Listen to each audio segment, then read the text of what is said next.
Israel और Hamas के बीच भीषण युद्ध चल रहा है। हमास की अल कासम ब्रिगेड ने आईडीएफ और इजराइल के प्रधानमंत्री नेतन्याहू पर दबाव बनाने की रणनीति अपना ली है। अल कासम ब्रिगेड लगातार प्रोपेगेंडा वीडियो जारी कर रहा है और एक एक करके वो कई वीडियोस जारी कर चुका है, लेकिन इजराइल अपने इरादे से डिगा नहीं है और हमले लगातार जारी हैं। इसी पर देखिए हमारी खास रिपोर्ट।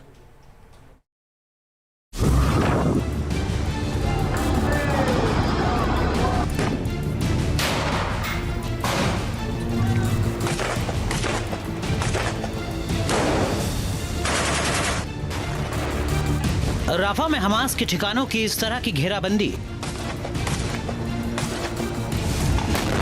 और फिर दनादन गोलियों की बारिश। ये इजराइल के वो योद्धा हैं जो 7 अक्टूबर से हमास के खिलाफ मोर्चा खोले हुए हैं।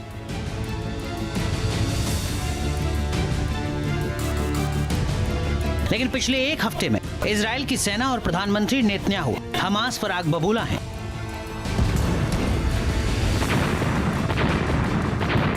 हमास के खिलाफ लड़ाई तेज हो चुकी है। राफा के तेल अल सुल्तान इलाके में इजराइल की 162वीं डिवीजन ने एक ग्राउंड ऑपरेशन किया। इस ऑपरेशन में 200 से ज्यादा आतंकियों के मारे जाने की बात कही जा रही है। इजराइल की फोर्स जब इस तहखाने में घुसी तो काफी गोला बारूद मिला। इजराइल की सेना ने हथियारों को अपने कब्जे में लिया। यही वो तहखाना है जहां पर हमास के आतंकी छिपे हुए थे। यहीं पर ग्रेनेड, बुलेट प्रूफ जैकेट, आधुनिक राइफल सब मौजूद है। इजराइल की फोर्स को मिली बड़ी कामयाबियों में से एक ये है। पिछले हफ्ते से ही इजराइल की 401 ब्रिगेड ने 162वीं डिवीजन के साथ मिलकर इस ऑपरेशन को अंजाम देना शुरू किया था। जाहिर है जिस तरह से आतंकियों का सफाया हुआ, हथियारों का जखीरा बरामद हुआ, उससे हमास की कमर टूटी।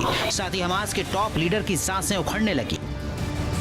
सबसे बड़ी बात, इजराइल की सेना को हमास के तहखाने में लंबी दूरी तक दागे जाने वाले रॉकेट लॉन्चर भी मिले हैं, जिसको इजराइल की 162वीं डिवीजन ने अपने कब्जे में ले लिया है।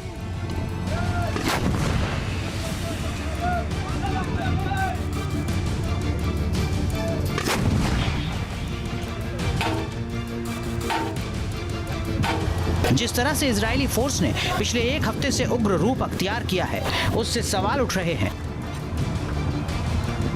कि क्या बंधकों का बदला ले रहा है इजराइल?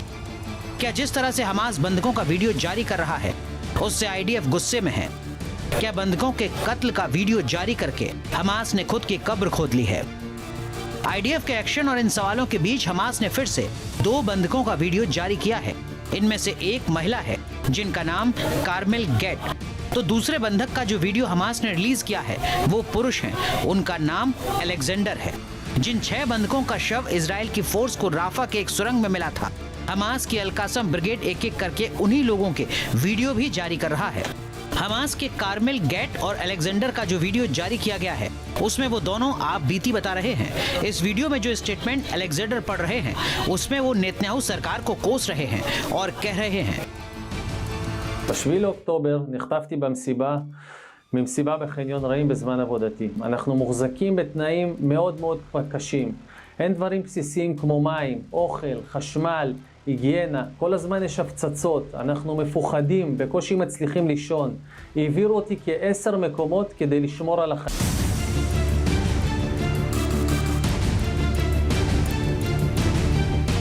29 साल की कैरमेल को 7 अक्टूबर के हमले में हमास ने अगवा करके बंधक बनाया था। हमास की ओर से जो प्रोपेगेंडा वीडियो जारी किया गया है, उसमें वो नेतन्याहू सरकार से बमबारी को रोकने की बात कह रही हैं।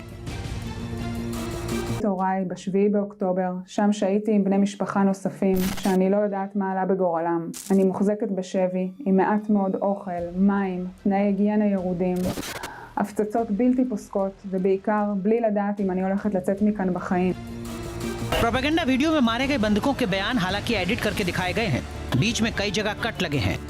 जाहिर है इन वीडियो से एक बात तो क्लियर है कि हमास आतंकियों की एक ही मंशा है, इजराइल उनके खिलाफ ऑपरेशन से पीछे हटे।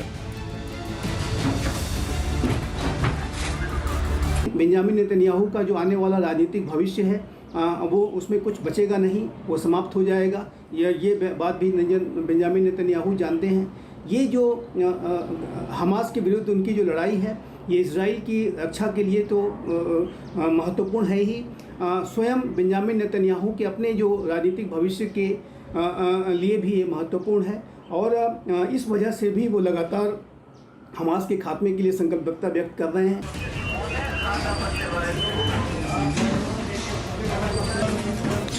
इस वीडियो के जरिए हमास के आतंकी नेतन्याहू के खिलाफ माहौल बनाने की कोशिश कर रहे हैं, जिससे नेतन्याहू पर आवाम का दबाव। न्यूज नेशन अब व्हाट्सएप पर खबरों की ताजा अपडेट के लिए न्यूज नेशन के इस QR कोड को स्कैन करें।